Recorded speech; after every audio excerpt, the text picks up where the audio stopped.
Hey everybody, I'm Ashleigh Banfield and this is Drop Dead Serious. An hour and 17 minutes. It feels like nothing if you're like watching a good movie, if you're having dinner out with somebody.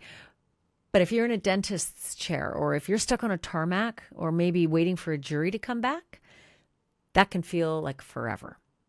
And 77 minutes is the exact amount of time that it took police in Uvalde, Texas, to breach the door at Robb Elementary School and take out an 18-year-old gunman who'd been shooting little children and teachers at will. 19 kids and 2 teachers died that day. And though their killer acted alone, Texas prosecutors say he's not the only one to blame. Almost 4 years after this horrible thing happened, a former Uvalde school police officer is now on trial for allegedly not doing enough to save the lives of the kids. His name is Adrian Gonzalez, and he's facing 29 counts of child abandonment or endangerment. Here's how the prosecutor put it. We're not asking Adrian Gonzalez to commit suicide. He has been trained to go to the corner of a building and distract, delay, and impede the gunman while help is arriving. But Adrian Gonzalez does nothing more than mic his microphone and tell other officers what's going on.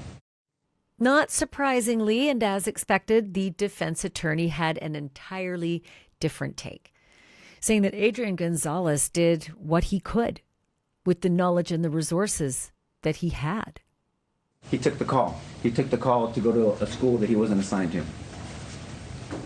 He drove to the suspect into the storm, thinking that it was the person that had this gun walking towards the school. He gathered information the way his training told him to do. He did what he could with what he knew at the time, and this was fluid and it was a dynamic situation. So that's how this case opened up, right? The opening statements to the jury. But if I'm honest, literally hundreds of other officers, local, state, federal, they all hung back for those 77 excruciating minutes. And state and federal investigations later found gaping failures in the leadership, in the tactics, in the communication. This is only the second time that a police officer has been prosecuted anywhere for failing to prevent a school shooting. You may remember the first one. It was a big one. It was a police officer at Parkland School, right, in Florida back in 2023. But that officer was acquitted, not guilty.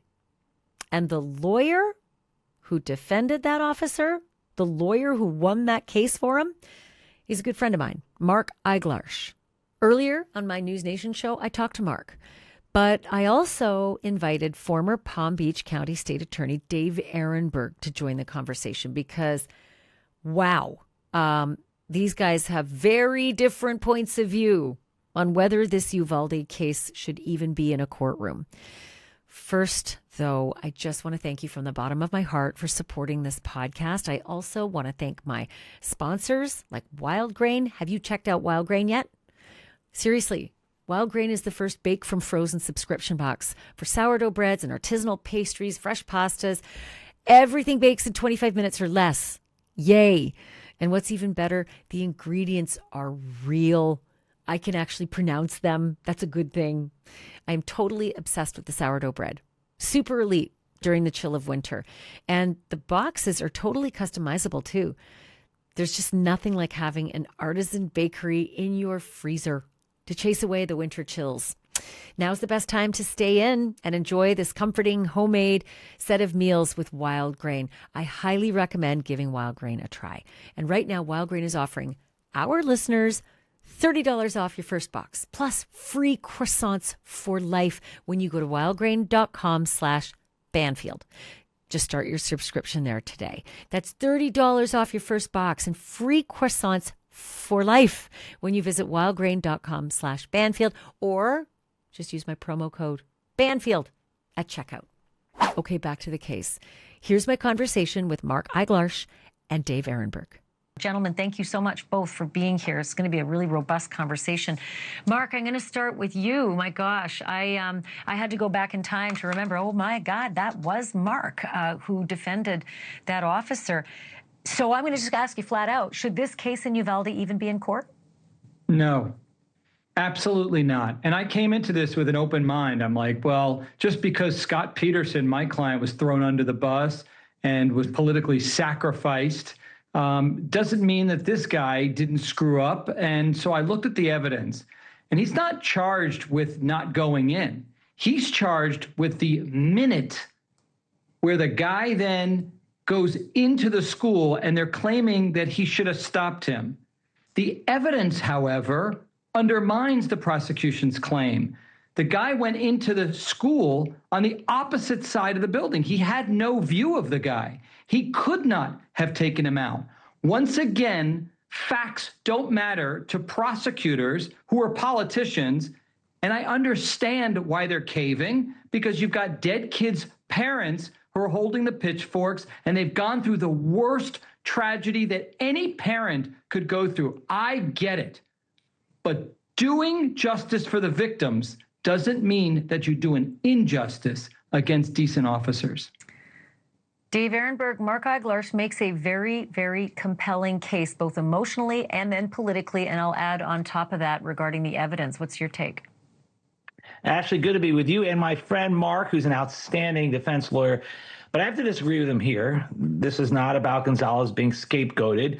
There were nearly 400 officers there, but Gonzalez was among the very first on the scene.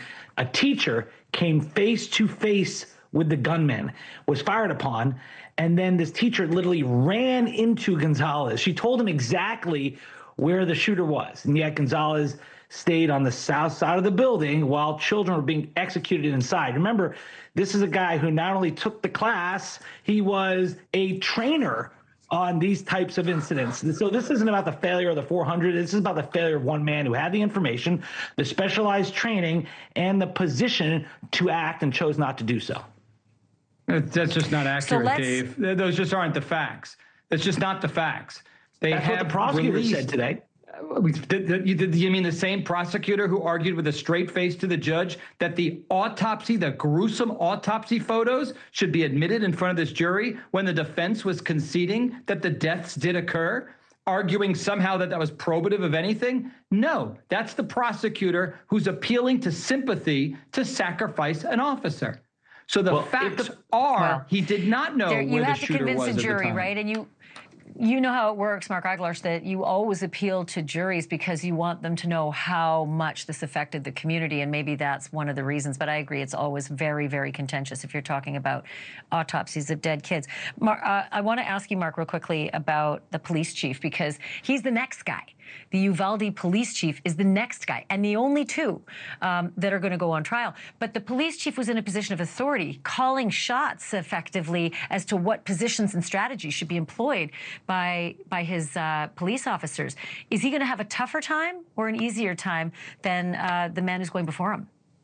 Probably be more challenging, but here's what they'll argue. They thought that they were dealing with a barricaded suspect as opposed to an active shooter. A barricaded suspect is different. You contain, you call SWAT, you call a negotiator. That's what you do, and that's what I believe he's going to argue. And here's the argument that his attorney will likely make. Getting it wrong doesn't mean that you committed a criminal offense. I am tired of these prosecutors holding our dedicated law enforcement officers up to perfection. They're going to get it wrong. They suffer things like tunnel vision during a very stressful situation, auditory exclusion. When you're in the most stressful of stressful situations, things are not perfect. You make judgment calls, and sometimes you don't get it right. But that doesn't mean you have criminal charges brought against you. You fire people or you take them to civil court. You don't subject them by stripping their liberty. You don't do that. Well, let me ask about a strategy here by the defense, and I'm going to ask you about it, Dave Ehrenberg. As a prosecutor, these prosecutors have to face something different, and that is the change of venue. They moved it out of Uvalde, and it is down in Corpus Christi on the Gulf. Different types of people, not the same community. jurors who were picked who maybe don't have familial connections, as pretty much everybody in Uvalde would have. But Texas is Texas, America's America, and the internet's the internet. And sometimes I say, you can move a trial to Mars. It ain't going to make a difference. Do you think it'll make a difference in Corpus?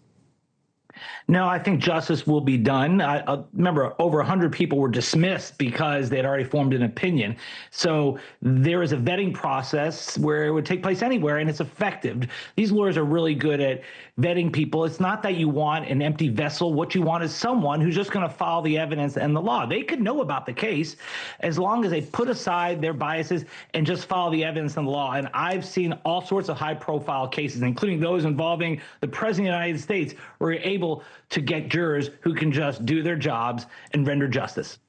And on that point, yeah, you guys are two very smart lawyers. I agree with him, Rebecca. Ashleigh. I agree with him, by the way. On that last point, I agree with him. I chose not to change venues when I was defending Peterson, and boy, it was tough.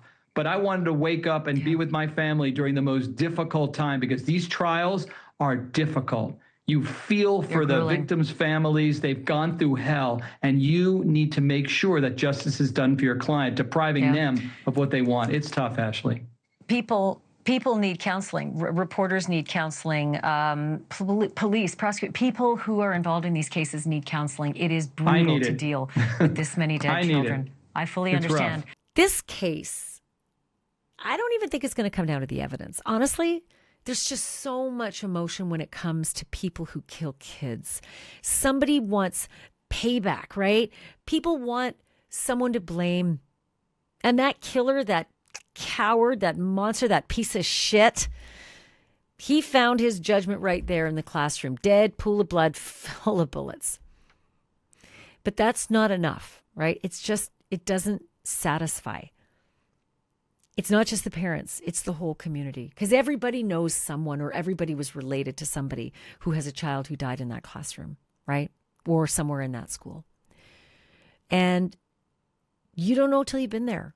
I mean, we're all getting really immune to this stuff, right? We see it on the news all the time. It's like another school shooting. And I can tell you, because I work in the news and I've been at it a long time, that school shootings don't even feel the same anymore for news editors who are stacking our shows. It's almost like we have to see the count going up to a certain metric before it's like, this has got to go in the show tonight. It's got to get on the air. Should we break in with breaking news on it? No, it's only 1 or 2 or 3 or 4 or 5 people. This is where we're at. School shootings are just so fucking homogenous, right?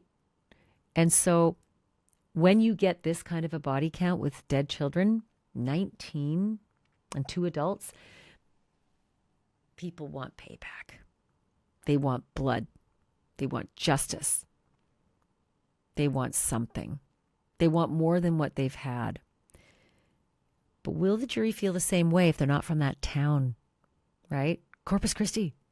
Are they going to feel the same way? Are they going to be swayed by the sadness? I mean, these witnesses are going to be brutally sad. It is going to be hard to process this stuff. I would venture to say anybody sitting on that jury is going to need counseling afterwards. 19 dead children. So I don't think it's going to come down to the evidence. I think it's going to come down to emotion. I think Mark made a really good point. It's not about the 77 minutes. It's more about the evidence outside. Could the guy actually see the killer going in? Was there an obstruction? There's also some Brady issues. Like the defense is arguing, hey, the prosecutors are bringing stuff in that they didn't share with us first. So that might be a problem. But it's the emotion.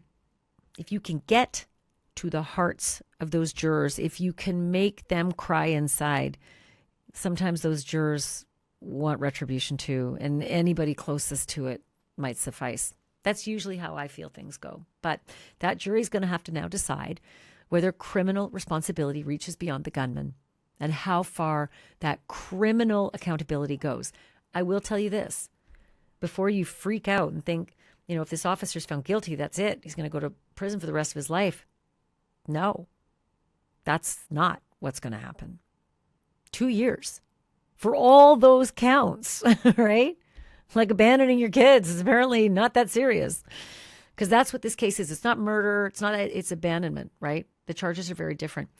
And it's 2 years. That's what this officer's facing. So even if he gets the max, right? Might not even get that. But even if he does, he could be out in less than a year. It's the principle. This is a police officer.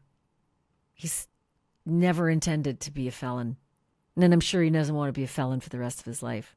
And it is precedent setting, oftentimes. Like we had Parkland, but this could be precedent setting. So thank you so much for listening and watching. I'm Ashleigh Banfield. And remember, the truth isn't just serious, it's drop dead serious.